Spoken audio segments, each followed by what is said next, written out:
Uma vez que os cílios corresponde a uma estrutura extremamente antiga, né, e temos uma condição ancestral, eles também contam uma boa parte da história.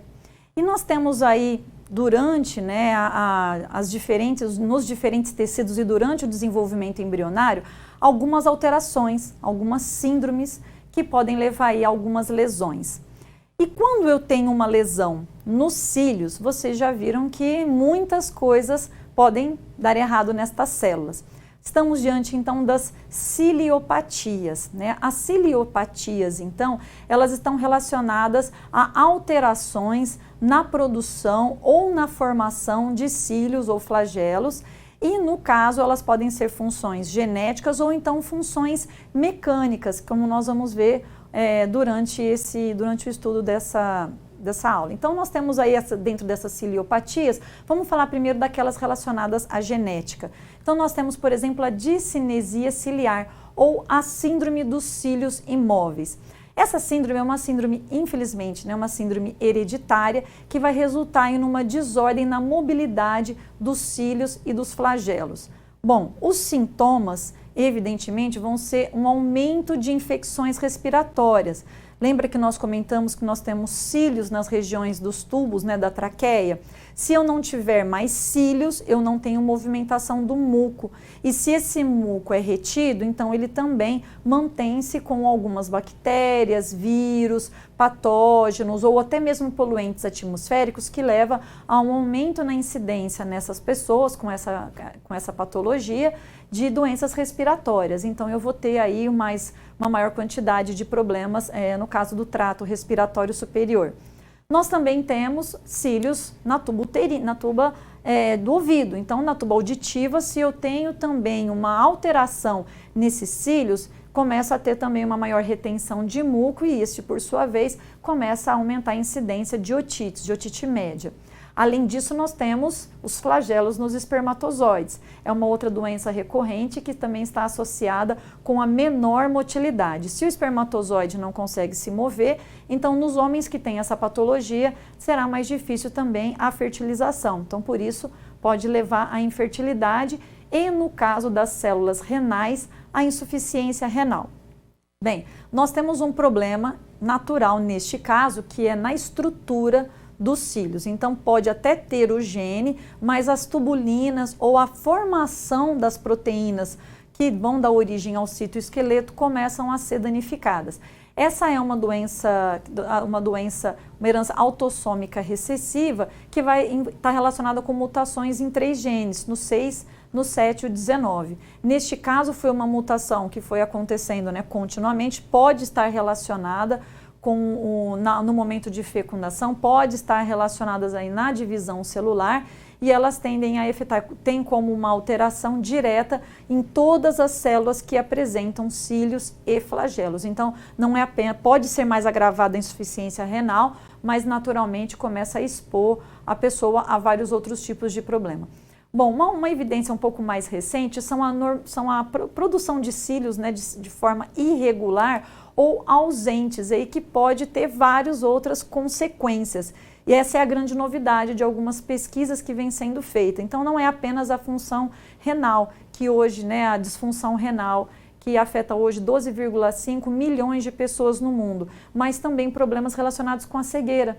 Falamos sobre os cílios, né, que são fotorreceptores, então eles também podem ser indicadores aí de problemas, pode levar a algumas outras lesões, né, em córnea relacionados aí com a cegueira, que é uma alteração no caso destas células receptoras. Existem também algumas outras patologias relacionadas com múltiplos dígitos, né, neste caso aí é chamada de sindactilia ou união de 2 ou mais dedos, extremidades dos ossos mais curtos e até mesmo obesidade. São algumas evidências que são indicativas, que estão relacionadas ainda com as síndromes, com as ciliopatias, com as síndromes dos cílios mais curtos. No caso dos cílios primários, eu afeto diretamente a sinalização, porque não é apenas a função motora. Nos cílios primários nós temos a utilização, né? Eu tenho receptores específicos que vão evitar aí uma patologia. Então, neste caso, a identificação nesses cílios primários já poderia estar favorecendo ou reduzindo aí no caso, favorecendo o controle de uma doença renal policística. Bom, no caso dessa doença, especificamente essa doença renal, eu tenho uma alteração nessa fluidez do líquido, no caso da urina, pelas células renais. Quando flui a urina por esses canais e nas câmeras dos rins, acontece que a urina dobra esses cílios primários. A rigor, isso deveria ser sentido e compreendido como um sensor de fluxo. Quando eu não tenho esses cílios, eu não tenho essa sensibilidade. Então, a dobra da urina faz com que sejam criadas algumas bolhas, né, algumas bolsas que vão ficar cheias de fluido, de líquido, e isso entope os rins, impedindo a purificação do sangue. Então, isso também causa é a causa de vários problemas aí renais que pode levar até a necessidade de transfusão aí de alguns órgãos, no caso do rim. No caso do trato respiratório, nós temos uma função de proteção. Então, é uma movimentação de muco e, ao mesmo tempo, de proteção. Uma vez que algumas partículas que estão presentes no ar, elas vão ser retidas no trato respiratório superior. Partículas relacionadas aí com poluição atmosférica de até 10 micras ficam retidas no trato respiratório superior. Então, elas ficam nesses pequenos pelos, né, que nós conseguimos ver no nariz. Porém, existe aquela partícula mais fina, o material particulado que a gente chama de MP2,5, que tem 2,5 micrômetros. Esse passa pelos pelos e vão seguir direto pelo trato respiratório e que podem alcançar os alvéolos pulmonares. Bom, no caso dessas células ciliares, elas vão produzir, né? Embaixo dessas células elas têm glândulas que produzem secreções e essa secreção é a famosa pigarra, né? Ou catarro.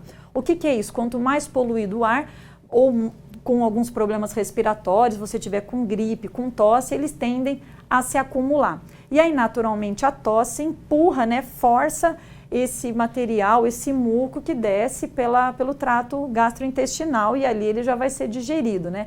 Nessa secreção tem várias imunoglobulinas que vão funcionar como células de defesa no organismo.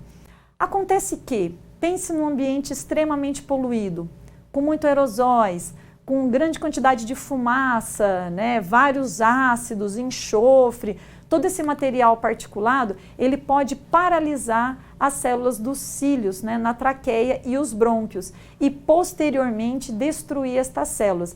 Isso acontece porque na atmosfera, num ambiente, por exemplo, com fumaça de uma grande cidade, no material particulado ele está carregando não só partículas, que são chamadas de aerosóis, mas muitas vezes também óxidos, né? Óxido de nitrogênio, óxido de enxofre, e em contato com a mucosa, que é um pouco mais úmida, vai formar o ácido sulfúrico, o ácido nitroso. Todos esses ácidos tendem a digerir, a corroer essas células, esses cílios da traqueia, e de certa forma dificulta a passagem, dificulta o trânsito desse muco. Bom, se eu tenho uma maior dificuldade de movimentação desse muco, a tendência é um acúmulo também de partículas que são danosas. Dois efeitos aí, o microbiológico e o efeito químico. Microbiológico porque junto com a fumaça também vem outros patógenos.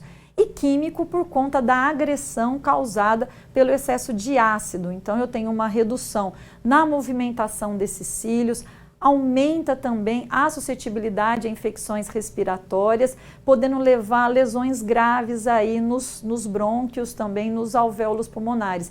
E se eu tenho uma alteração nos alvéolos pulmonares, da mesma forma também dificulta a troca de gases. Então, uma pessoa exposta à intensa fumaça em cidades urbanas, elas também vão ter uma maior dificuldade para respirar, vão sentir ardor no trato respiratório superior, porque esses ácidos, em função do enxofre que são formados, corroem inclusive as vias aéreas superiores. Como que isso é percebido? Também pela mucosa dos olhos. Então, é uma destruição em massa do trato respiratório, que é justamente onde nós temos um papel importante, que é na transferência de oxigênio e de gás carbônico. Então, se eu tenho isso comprometido, da mesma forma também é uma pessoa que vai ter mais cansaço.